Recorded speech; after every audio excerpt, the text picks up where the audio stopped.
एक गांव में कमला और कोमली नाम की सास बहू थी। कमला कोमली दोनों बहुत अच्छे से मिलजुल के रहते थे। कमला का पति रंगिया और कोमली का पति सागर दोनों व्यवसाय करते थे। सास बहू दोनों हमेशा कुछ न कुछ व्यापार करने के बारे में सोचती रहती थी। इस तरह एक रोज सुबह बाप बेटे दोनों जब खेतों में काम के लिए जा रहे थे, तभी कोमली अजी सुनिए सुनिए जरा कहकर मीठी आवाज में बुलाती है।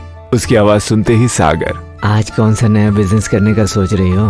कहता है। कोमली शॉक्ड होकर तुरंत आप कितने होशियार हो जी, मेरे बिना कुछ कहे ही मेरे मन की बात आपने कह दी।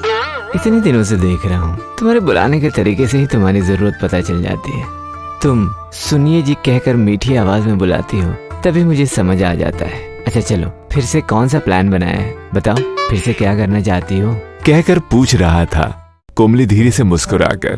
वो मैं और सासू माँ मिलकर नारियल पानी का बिजनेस करने की सोच रहे हैं। कहती है, जो सुनकर सागर शॉक्ड हो जाता है। क्या नारियल पानी का व्यापार?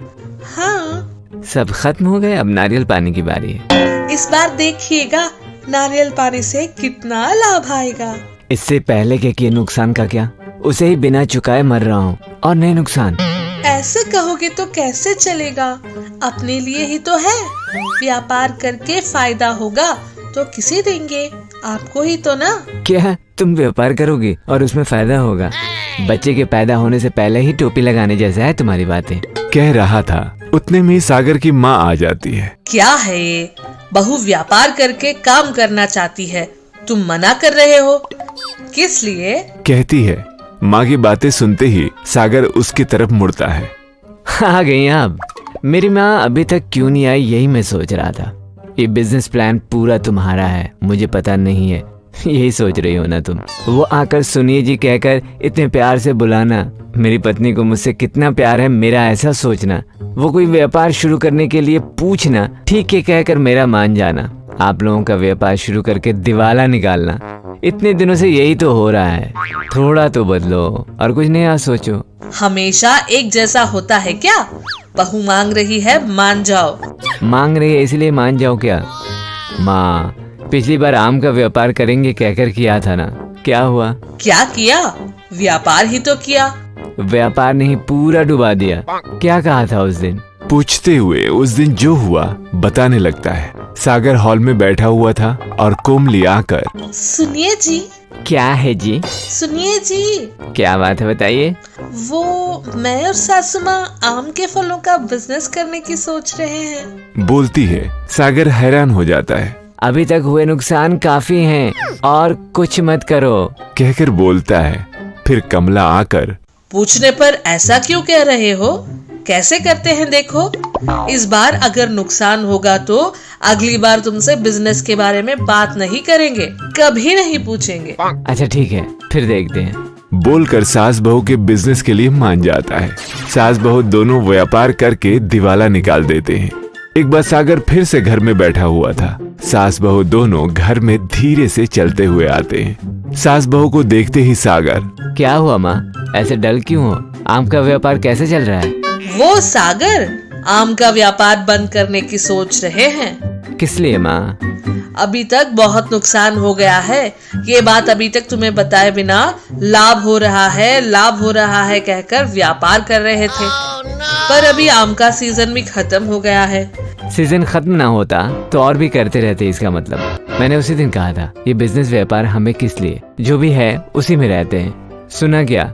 नहीं, अब आप लोगों के लिए उधार चुकाते हुए मुझे मरना होगा। क्या है, बार बार चिल्ला रहे हो? हमने क्या खाया पिया और बेकार का खर्चा किया है? बिजनेस करके नुकसान किया है, हम क्या करें उस पर? जाओ, फिर कभी भी तुम्हें कुछ नहीं पूछेंगे कहकर दोनों घर में चले जाते हैं। उस दिन जो हुआ वो बता रहा था। सास बहू दोनों एक दूसरे का चेहरा देख रहे थे, जो देखकर, एक दूसरे का चेहरा देखने से क्या मिलेगा, मुझे जवाब दोगे क्या? जाने दो ना, इस एक बार हम लोगों को चांस देकर देखो। एक और बार चांस दिया तो मुझे पूरा डुबा दोगे। किस लिए जी ऐसे बोल रहे हो? एक दो बार हार गए हैं सोचकर कोशिश करनी बंद कर देंगे तो कैसे चलेगा? जीतने तक कोशिश करती रहनी चाहिए ना।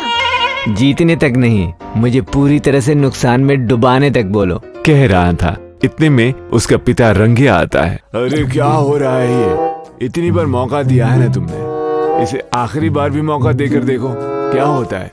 होगा तो एक और बार नुकसान होगा। तुम भी नहीं सपोर्ट कर रहे हो, ठीक है आपकी मर्जी। नारियल पानी का बिजनेस करोगे या और कुछ, आपकी मर्जी। बोलकर वहाँ से चला जाता है। उसके जाते समय कोमली, बहुत थैंक्स जी। सासू माँ चलो हम लोग काम शुरू करते हैं। कहकर वहाँ से चली जाती है। वकील ज्यादा जाने वाले रोड के पास एक छोटा सा टेंट लगाकर नारियल पानी बेचना शुरू कर देती हैं। एक छोटा सा माइक लगाकर, बहुत कम कीमत में नारियल पानी बाबू, बहुत पानी वाला नारियल, आइए बाबू आइए, कहते हुए माइक में चिल्ला रही थी। बहुत देर होने पर भी एक भी कस्टमर नहीं आता। कमली सास की तरफ मुड़कर, सासू माँ ये बिजनेस भी क्या बंद करना पड़ेगा?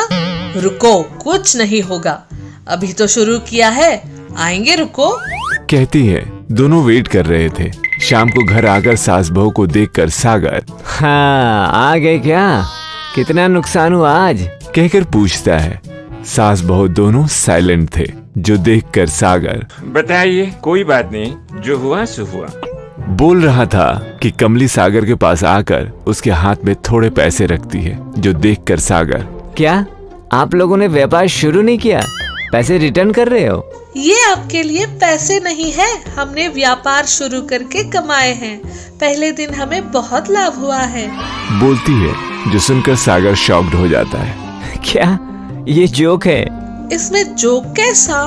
आपको जो दिया है वो आज का लाभ है, ये लीजिए कल के लिए इन्वेस्टमेंट, कहकर और पैसा दिखाती है। पैसे को देखकर सागर विश्वास कर लेता है तुरंत। मुझे पता था कमली, आप लोग कभी न कभी बिजनेस में विजयी जरूर होगे, मुझे पता है, इसलिए आप लोगों के पूछने पर पैसे देकर एनकरेज किया था, बोलता है। उसकी बात सुनकर सास बहू दोनों शॉक्ड हो जाते हैं। सूरम्मा नाम की औरत रहती थी, जो कंजूसी की ब्रांड एम्बेसडर थी। इतनी कंजूसी की एक दिन सुबह सूरम्मा टीवी के सामने बैठी सीरियस होकर टीवी देख रही थी। वहां आते हुए उसका बेटा शिवा, माँ क्या कर रही हो? सर भी बिना हिलाए। अरे 1 घंटे तक मुझसे बात मत करो, जाओ। घंटे तक बात नहीं करने का क्या हुआ माँ? किस लिए? कहा ना मैंने, बात मत करो, जाओ। कहती है। शिवा ठीक है बोलकर वहां से जाकर 1 घंटे के बाद आता है। भाई अब तो बताओ क्या किया तुमने अब तक? मूवी देख रही थी, कहती है, जो सुनकर शिवा शॉक हो जाता है। क्यों मूवी देखने के लिए मुझे बात मत करो कहा था? इतना सीरियस होकर देखने के लिए क्या था उस मूवी में? क्या है कहते हो? इस मूवी में कोटा श्रीनिवास राव की कंजूसी कितना अच्छा था। हम जैसे कंजूसों के लिए वो इंस्पिरेशन है, कहती है। उसकी बात सुनकर शिवा शॉक। माँ किस लिए ऐसे गरीबों की तरह करती हो? हमारे पास इतने सामान हैं, फिर भी इतनी कंजूसी। गांव में सब लोग तुम्हें कंजूस सूरम्मा कहकर बुला रहे हैं। अरे पागल, कंजूस शब्द को एक ताज की तरह मानना चाहिए, पर नीचा क्यों सोचते हो? तुम ही मेरे रास्ते पर ही चलो, तब पता चलेगा, कहती है। शिवा तब अपनी माँ की तरफ देखकर दोनों हाथ जोड़कर प्रणाम करता है। तुम्हें लाख बार नमस्कार करता हूँ, मुझे ऐसा ही रहने दो, कहता है। कहकर वहां से चला जाता है। सूरम्मा जितनी कंजूस भी हो, घर के लोगों को कुछ भी नहीं कहती थी। उनकी पसंद का खाना खाने को कहती थी, पसंद का खरीदने को कहती थी। अपनी कंजूसी अपने तक ही रखती थी। दिन गुजरते जा रहे थे। सूरम्मा अपने बेटे की शादी स्वाति नाम की लड़की से करवाती है। स्वाति को अपने सास की कंजूसी के बारे में पता नहीं था। सूरम्मा भी स्वाति को बिना पता चले ही होशियारी से रहती थी। दिन गुजरते गए। एक दिन स्वाति अपने सास के पास आकर, सासू माँ आपकी पसंद की सब्जी कौन सी है? बगल वाले घर से जिस भी सब्जी की खुशबू अच्छे से आए वही, कहती है। उसकी बात सुनकर स्वाति आश्चर्य होकर, तो फिर आज आपके लिए कौन सी सब्जी बनाऊं मैं? बताइए ना, मुझे सब्जियां किस लिए, खुशबू ही काफी है, कहती है। जो सुनकर स्वाति फिर से शॉक हो जाती है। सासू माँ, क्या हुआ आपको? कुछ नहीं है। मेरे लिए ज्यादा कुछ सब्जियां मत बनाओ बेटी, सिर्फ चावल हो तो काफी है। सिर्फ चावल कैसे खाओगे सासू माँ? मतलब मुझे बीपी, शुगर, अल्सर सब है ना, तो कुछ भी खाओ तो मुश्किल हो जाएगी। इसलिए सिर्फ चावल दे दो, उस खिड़की के पास नहीं तो इस खिड़की के पास बैठकर वहां से आने वाली अच्छी खुशबू को सूंघकर पेट भर खा लूंगी, कहती है। उसकी बात सुनकर स्वाति को कुछ नया नया सा लगता है। उतने में घर आकर माँ की बातों को सुनकर शिवा आकर माँ के पास बैठ जाता है। क्यों माँ, क्या खा रही हो? माँ से पूछ रहा था। उतने में स्वाति, क्या सब्जी बनाओ कहकर पूछा था मैंने सासू माँ से। कुछ नहीं चाहिए, कहा ना।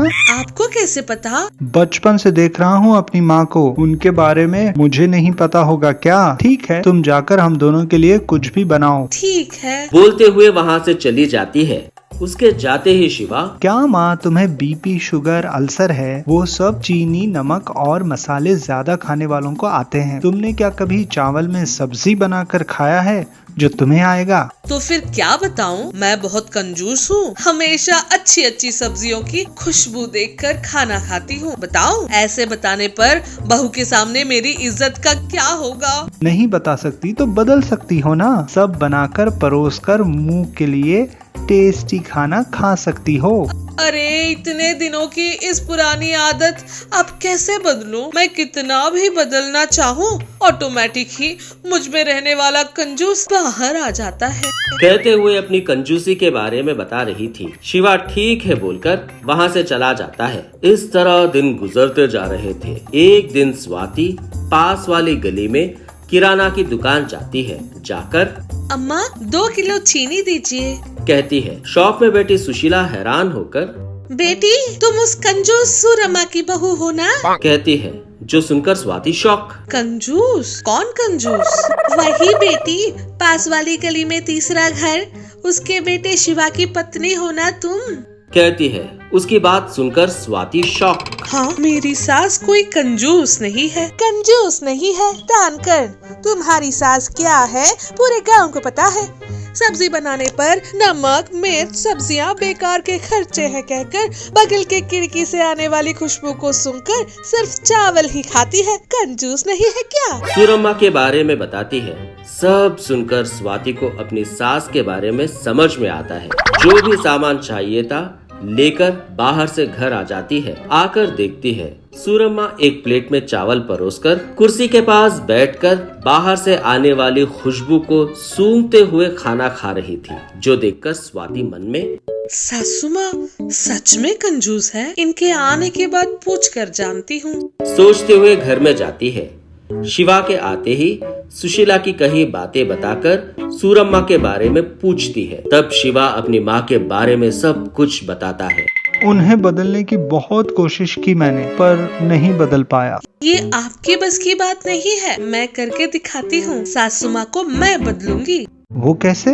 आप देखिए। कहती हुई, सासू माँ आपकी कंजूसी को निकालकर आपको एक मामूली इंसान में बनाऊंगी। मैं जैसा कहती हूँ वैसा करिए। मेरे बारे में तुम्हें पता चल गया क्या? कितने दिन छुपाओगी सासू माँ? किसी न किसी दिन तो पता चलना ही था। सच है, पर बचपन का गुण अभी के अभी कैसे जाएगा? एक बार में नहीं जाएगा, पर जैसा मैं कहती हूँ वैसा करो। ठीक है बताओ, करूँगी। आज से आप 10 दिन तक आँखों पर पट्टी बांध कर रहोगी, कहती है, जो सुनकर सूरम्मा शॉक हो जाती है। पट्टी किस लिए? मैं जैसा कहती हूँ वैसा करिए सासू माँ, आपके सभी काम मैं पास रहकर देखूंगी, कहती है। सूरम्मा भी मान जाती है। इस तरह सूरम्मा आंखों पर पट्टी बांध कर बिठाकर, सासू माँ प्लेट में सिर्फ चावल रखे हैं, पास वाले घर से अच्छे मसाले की खुशबू आ रही है, सुंघाते हुए उस खुशबू को इस प्लेट में सोचकर खाइए। अच्छा ठीक है, बोलकर प्लेट में चिकन की सब्जी को सोचते हुए खाती है। उस प्लेट में सच में ही चिकन की सब्जी थी। इस तरह हर दिन उस घर में सूरम्मा को सोचते हुए, जो आंखों पर पट्टी बांधकर खिला और पिला रही थी। 10 दिन के बाद सूरम्मा के आंखों से पट्टी हटाकर खिड़की के पास बिठाकर, सासू माँ चावल लेकर आऊं क्या? लेकर आओ। स्वाति एक प्लेट में चावल रखकर ला कर देती है। सूरम्मा खा रही थी पर उसे बिल्कुल भी स्वाद नहीं आता। आज क्यों चावल बिल्कुल स्वाद नहीं है?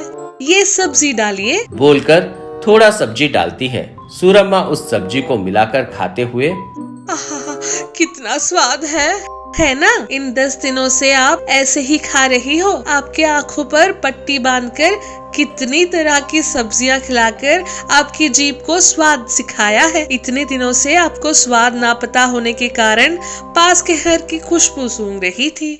सच ही होगा। और क्या बनाया है? सब लेकर आओ। नहीं, मैं ही वहाँ आती हूँ। चलो कहते हुए बहू के साथ जाती है। इस तरह चालाकी से बहू ने सासू माँ की कंजूसी दूर की। उस दिन से सूरम्मा बगल वाले घर की खुशबू सूंघना बंद करके सब तरह की सब्जियां बनवाकर स्वाद से खाने लगी और खुश रहने लगी। ये एपिसोड भी आपको पसंद आया ना? फिर देर किस बात की, अभी हमारे चैनल को सब्सक्राइब कीजिए, घंटी भी जरूर बजाइएगा। इस एपिसोड में आपको जो अच्छा लगा नीचे कमेंट में लिखिए। आप लोगों के मुंह से आहा कहलवाने वाले और भी वीडियोस के लिए देखते ही रहिएगा आहा टीवी।